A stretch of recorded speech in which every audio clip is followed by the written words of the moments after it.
Welcome, everyone. It's so good to be here with you. And we are going to be looking at Parshas Bereishis in the beginning.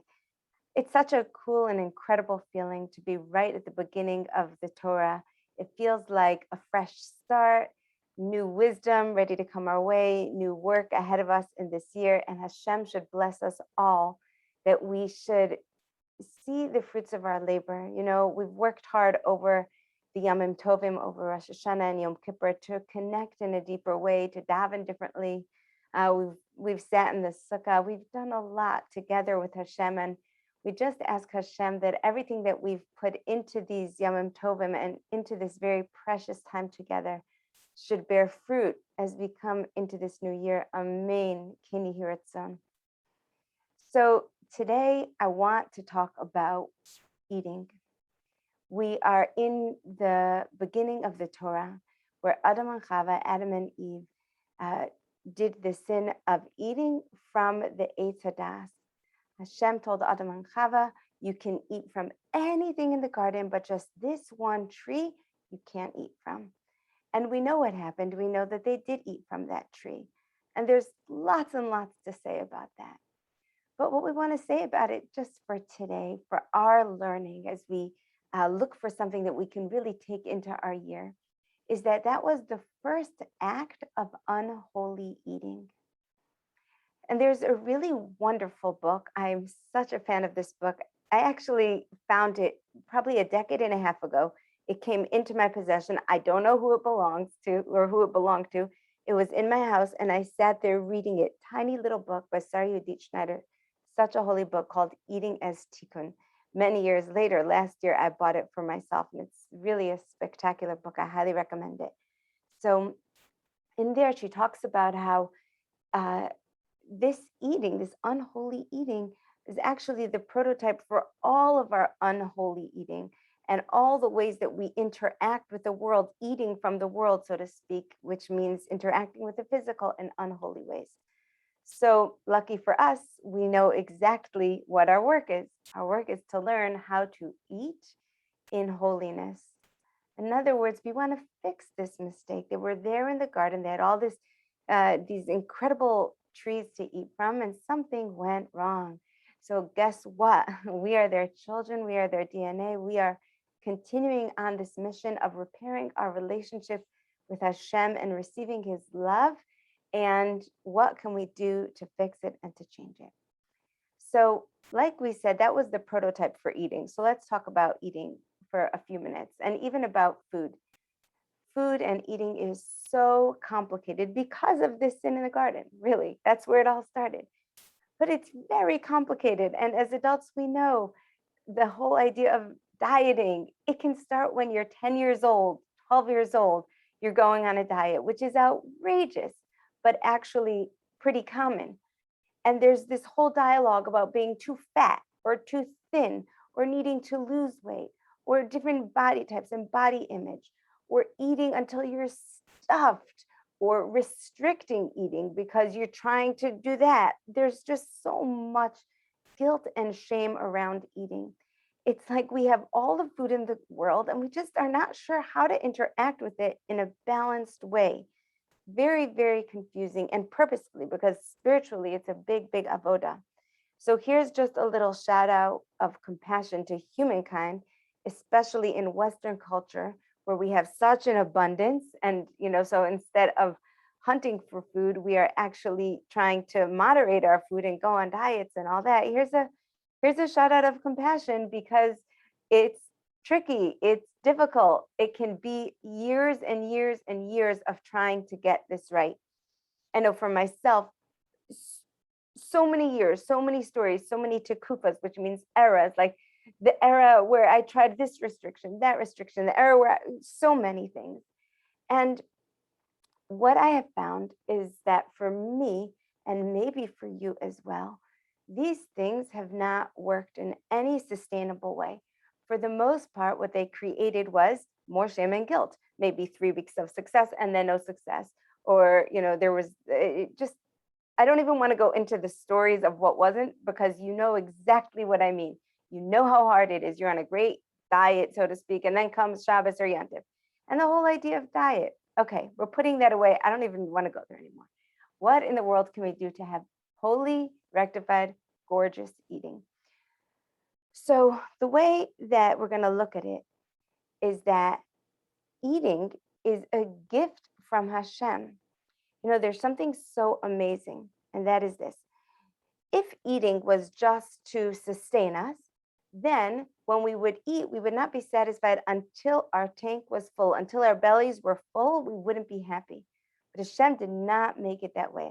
Hashem made it that when you take that first bite, your insulin starts moving and your taste buds are alive and your saliva and your enzymes and your digestion, the whole thing gets going right away. Right away, the delight begins. And this is very, very interesting. It means that we're not just here to fill up. No, I just need to get full. There's something in the actual act of eating that is there for us. So we're going to look at food and at eating in a healing way. We're going to look at how can we make a tikkun and repair. And the first thing is to recognize that food is meant to be enjoyed and relished in. Hashem placed Adam and Chava in the garden with all this vegetation, everything, delicious delights of every color, cucumbers, avocados, eggplant, tomatoes, peppers, all of them, right? Lettuce, scallions, broccoli, sweet potatoes, all the colors of the rainbow. It's all there for us to enjoy. Food is meant to feel amazing and to be delightful and delicious, okay? Let's just start with that premise. When we enjoy the food and make a bracha on it and enjoy our life and say thank you to Hashem for our life and do mitzvos, then what we're doing is we are raising the sparks in the food. You see, as Saryudi talks about in her book, this food was created for us, and there are sparks in it, and they are waiting and longing to be elevated. They can only be elevated through a human being. And so the seed was planted, and the farmer farmed, and it was moved and produced and chopped and diced special for you. For the moment, this is like the crowning moment in all of creation. When you take that bite, first a bracha, and then to take pleasure in it.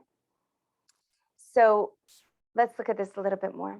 There's an incredible series by Rabbi Kellerman, and you can do a hunt for it. It's really worth hunting for it. I think it's online somewhere in like some obscure place. At the time that I heard it, which was many years ago, it was on a series of 6 cassettes that long ago. And he goes through the Rambam's protocols for eating and many different things, many different guidelines and ideas about eating.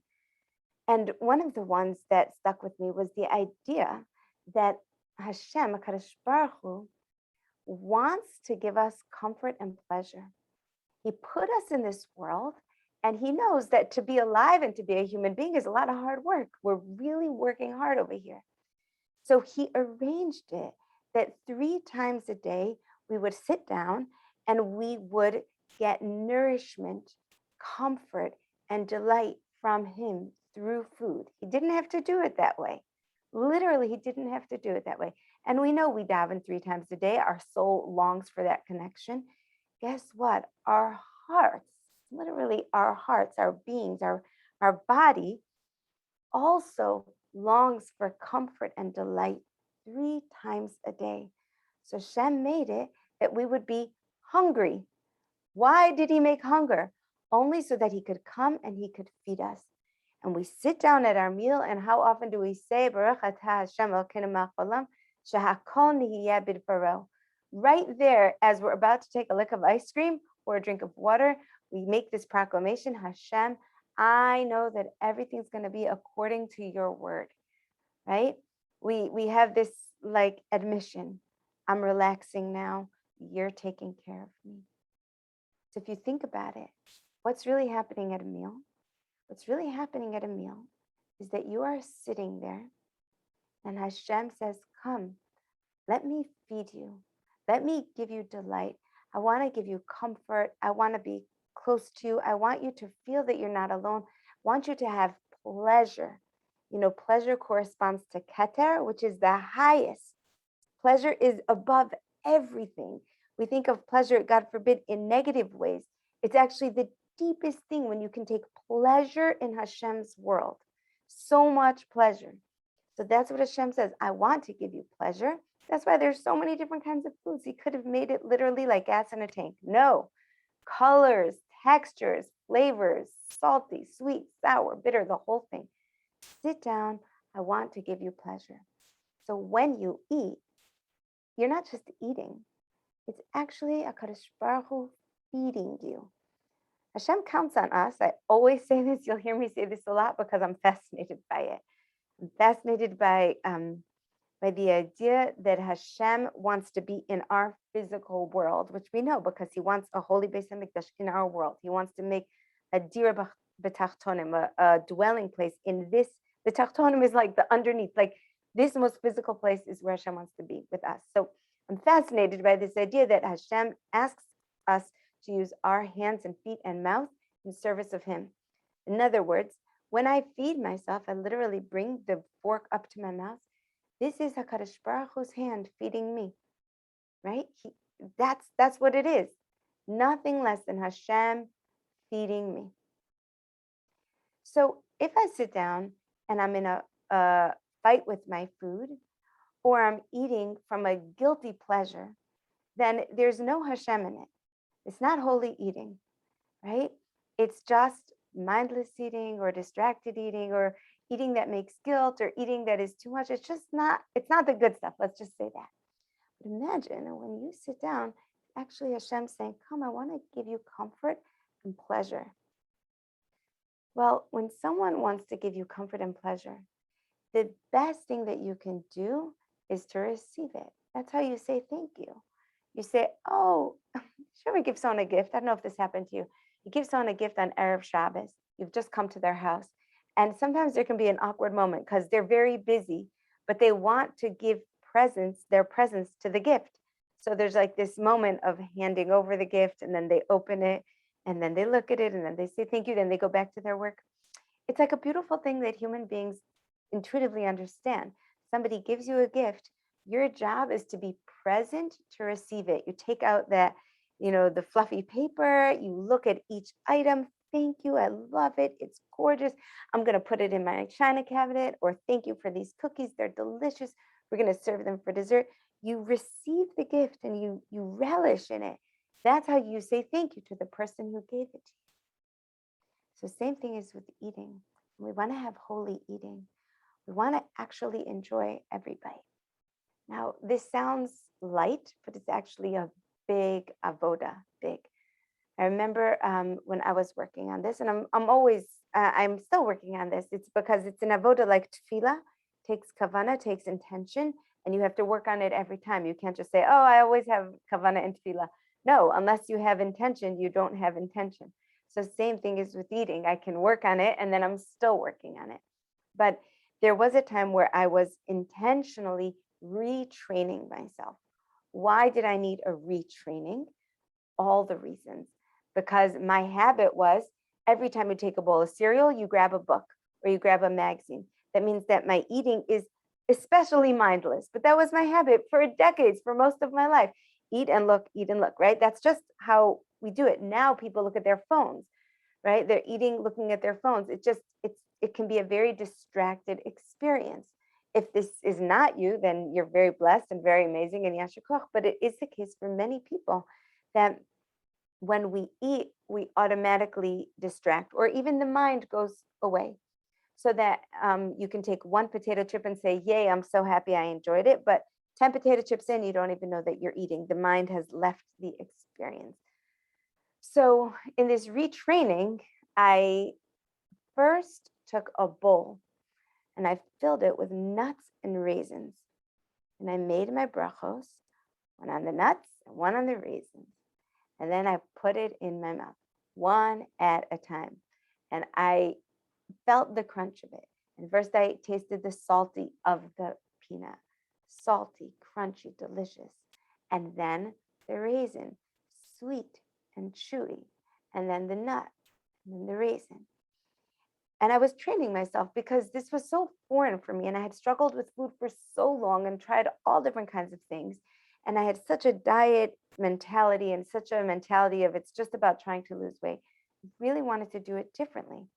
And I thank Hashem because I really thank Hashem because you can battle with something for decades, but Hashem says it's not time yet to have a breakthrough. So all the time that I battled, Hashem said, it's not your time for a breakthrough. So I thank Hashem publicly that he said, now I'm going to let you see something different. And if any of you are struggling, you should just know that our breakthroughs don't always come just because we want them to happen right now. Sometimes we can work at something and our work is precious to Hashem and we're not going to have the exact result that we want, no matter how much we want it. It's just like that. There's a timeline for everything. So I thank Hashem that he brought me to that juncture in my timeline where I was ready to receive these nuts and raisins. So I ate one, I ate the other one, I ate the other one, I ate the other one. And then I would see that after maybe 4 nuts and raisins, my mind would wander and my fingers would get itchy. I wanted to grab 3 nuts and 2 raisins and pop them in my mouth. I just wanted to do that. It was very hard to stay mindful and to stay focused on this whole bowl of nuts and raisins. So I kept at it. I would try this every day, sitting with a bowl of nuts and raisins, eating mindfully, receiving the gifts that Hashem has, slowing down, which is what the Rambam talks about how chewing is important. It's an important component for digestion. We must chew our food all the way until it's a liquid, etc.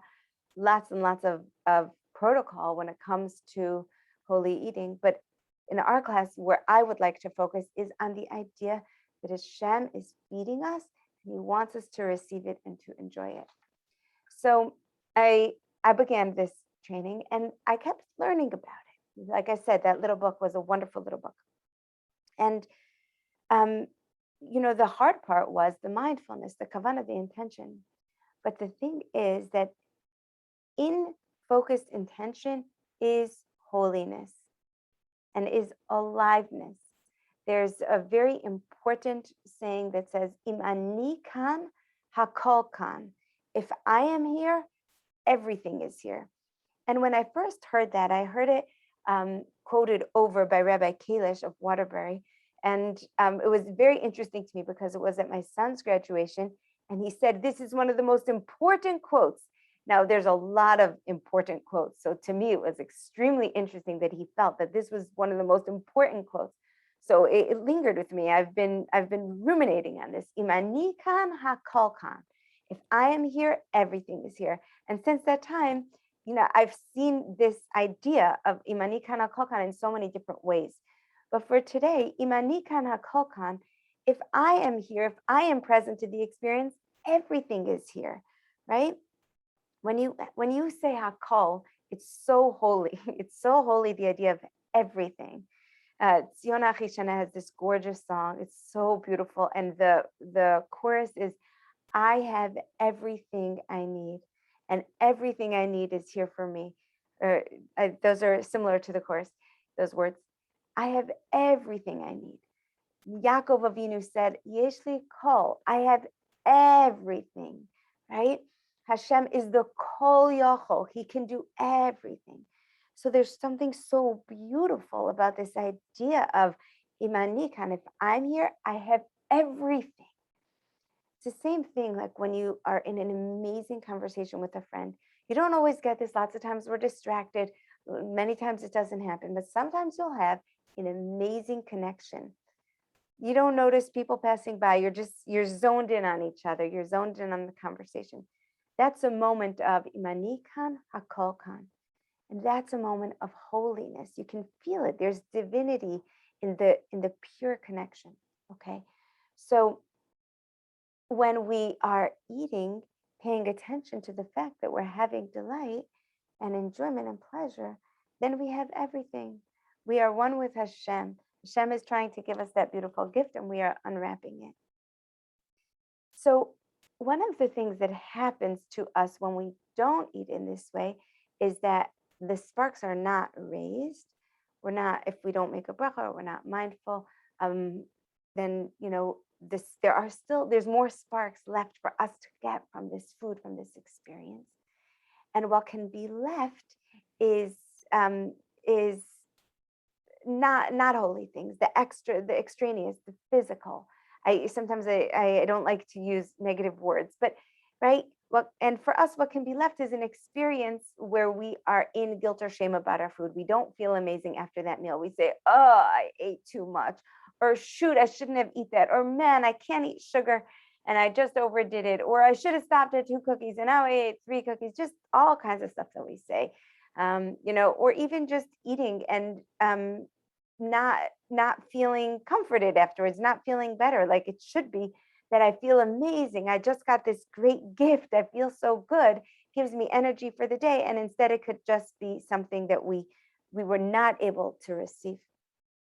So the way that we can, one of the ideas that we can look at in order to say, like, what else could this be like, is the idea of a baby nursing from its mother, which we are all babies drawing from Hashem. Hashem is feeding us all the time, every experience. And one thing about a baby that's nursing with its mother is that it's fully present, it's fully involved. It's what the mother wants to give. And so interestingly, with an infant, their diapers are not unpleasant. And this is something that Hashem made in creation. Rabbi Victor Miller talks extensively about this whole idea of the nursing baby. But just for today, the idea that their diapers are sweet is this idea that they were able to take in something that was good for them on every level. Mother's milk is good for them on every level. There's nothing that is not good about it. How amazing is that? Here's the perfect food.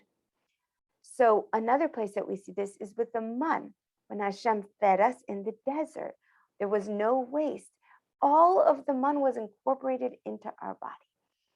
So how can we, what's the word?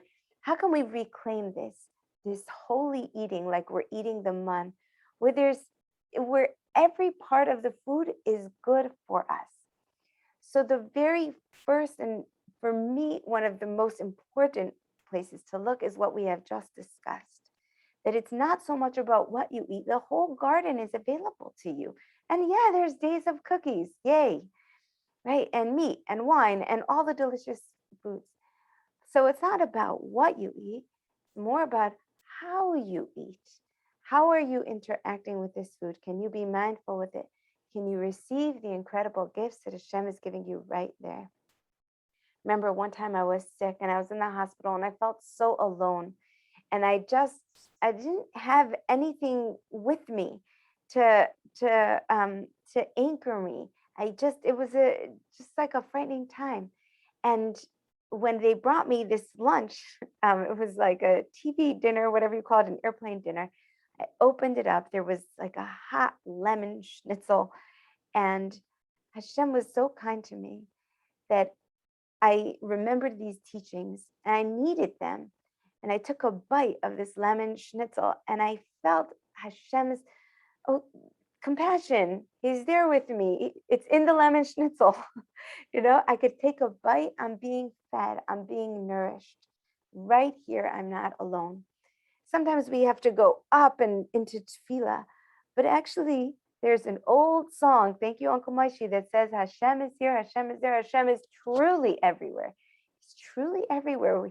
So I remember taking bites of this lemon schnitzel, just feeling Hashem is truly everywhere. I'm not alone. This is delicious. And it wasn't so easy for me even then, because these things are not easy, but to slow down my eating and to take in the love, take it in. It's in here. I want it. It's good for me. And the second aspect of holy eating is the idea that Hashem said to us in the garden, from this tree you should not eat. So what does that mean for us? Every body is different. We all have different blood types, different chemistry.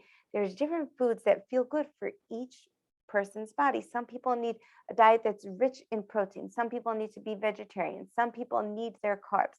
Some people have to be very careful to moderate their blood sugar. It's different for everyone. Some people do great with a glass of wine. Some people have a terrible reaction, right? But we want to be like the Jews in the desert, eating the man, that it was all good for us. We want to learn what is good for us, and then to try our best to stay within that. If we know that one bowl of cholent feels like Shabbos, two bowls of cholent means a 4-hour nap, then that second bowl of cholent is not good for us. It's no longer holy, right? And I'm not saying that we're going to get this every time, and I'm not saying that I get this every time. No, no, no. These are ideas to work towards. Okay, this is an avoda, to say, is this thing going to be amazing in my body and feel wonderful? It's going to be like a baby nursing. When I'm done, I will have said I had a yummy, delicious, amazing meal. Or is it going to produce this extraneous guilt, shame, exhaustion, displeasure, difficult digestion, something that really isn't nurturing to me? It's not the man, it's something else entirely. Okay. So the second aspect of holy eating is to say, what does my body need? It's not about a particular diet at all. That is gullus thinking. Gullus thinking says somebody else is going to, prescribe exactly, what you should eat. Or that's not what I mean. What I mean is that, like, when you're in a fight with the food, that's gullus thinking. The food is not meant for you to be in a fight with. There is an idea that the neshama is the rider and the body is the horse. Yes, both are important. The rider can't get anywhere without the horse. The horse doesn't matter very much without the rider. However, if the rider and the horse are in a fight, that's not good. That's not going to be a pleasant ride, and they're definitely not going to win the race. You can't be in a fight with the body. You can't be in a fight with the food. It's just that the body and the soul have to work together. When this food comes to us, we don't want to say, oh, I can't eat that, it's too decadent. No, chocolate's wonderful. It's all wonderful. But there needs to be a mindfulness. From this tree I can eat, from this tree I can't eat. One piece of chocolate is good, 5 is too many, right? And I wouldn't feel comfortable to say this because it's a little bit lofty in a certain way. Like, it's really hard. It's really, really hard if I didn't know that the work is possible. Like I said, in process, but it feels so good to know that this is delicious and Hashem is feeding it to me and it's good for me and I get to enjoy it guilt-free, pure holiness. There's no Yetzer Hara ickiness. It's all beautiful, delicious. The horse and the rider are in unison together. So this can be a very, very life-changing avoda.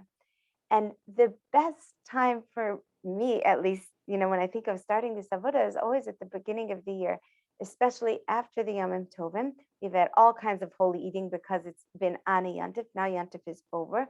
We're coming into Cheshvan. We're in Parshas Bereishis, so we're starting from the beginning.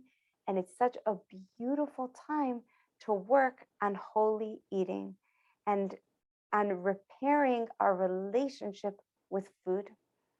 If you've struggled with this for your whole life, then it may seem fantastical that you would ever get to a place where you would eat and feel good and in balance, and the body responds beautifully. The body comes into a natural balance. It's like very special work. It may sound highly like a dream, but it is such a dream that's worthwhile because you can receive tremendous amounts of pleasure in Hashem's love. The pasuk says, "Az tisanag al Hashem." Then we will delight, have pleasure with Hashem. Az is Aleph Zion. That's 1 plus 7 equals 8. 8 is the supernatural, the world to come. Then in the world to come, we will delight on Hashem. What this means for us is when you experience delight from this world, when you're truly in the pleasure with Hashem, this is a taste of the world to come.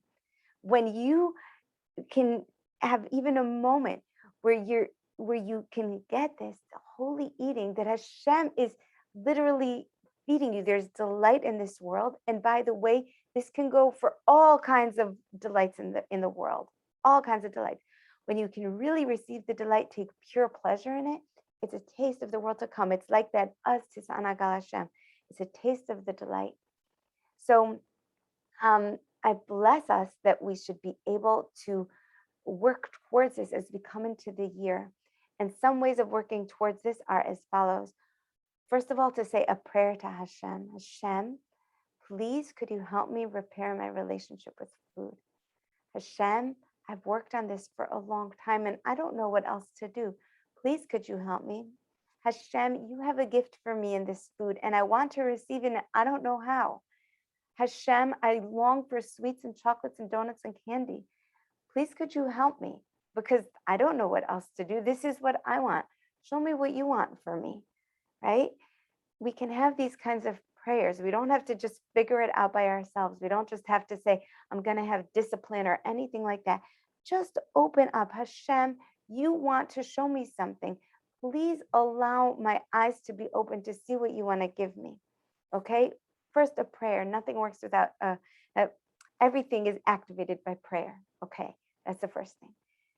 Second thing is to do a little bit of training.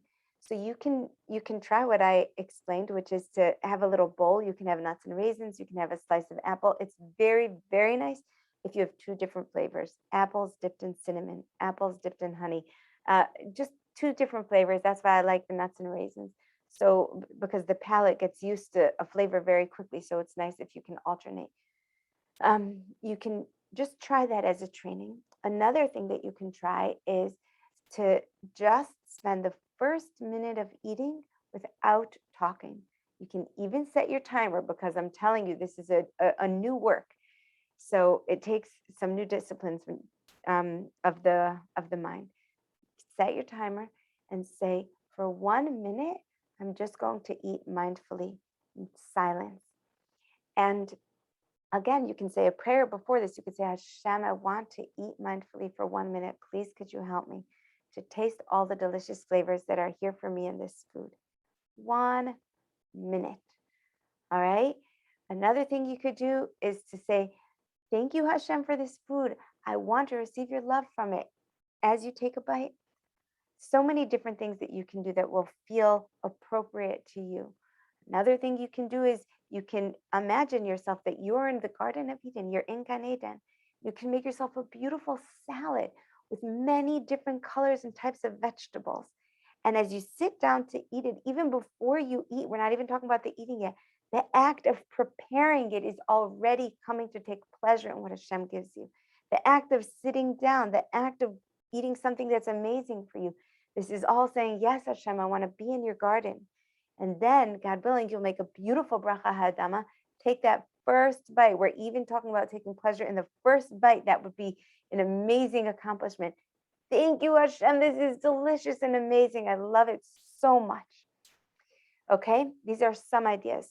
Now, if you would like to join our workshop called Repairing Your Relationship with Food, what you can do is you can send me an email because we're going to be starting right away at the beginning of the year. You can just send an email, just contact me on rivkamalka.com. There's a contact form. Say, I want to join the Repairing Relationship Workshop, and I will send you the information.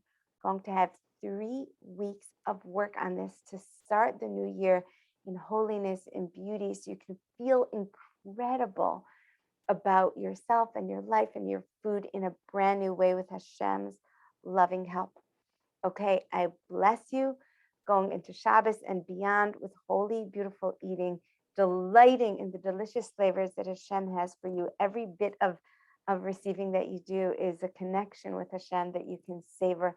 And again, if you want to join the Repairing Relationship with Food workshop, all you need to do is contact me at rivkamalka.com. Okay, everyone, have an amazing Shabbos and take care. Bye-bye.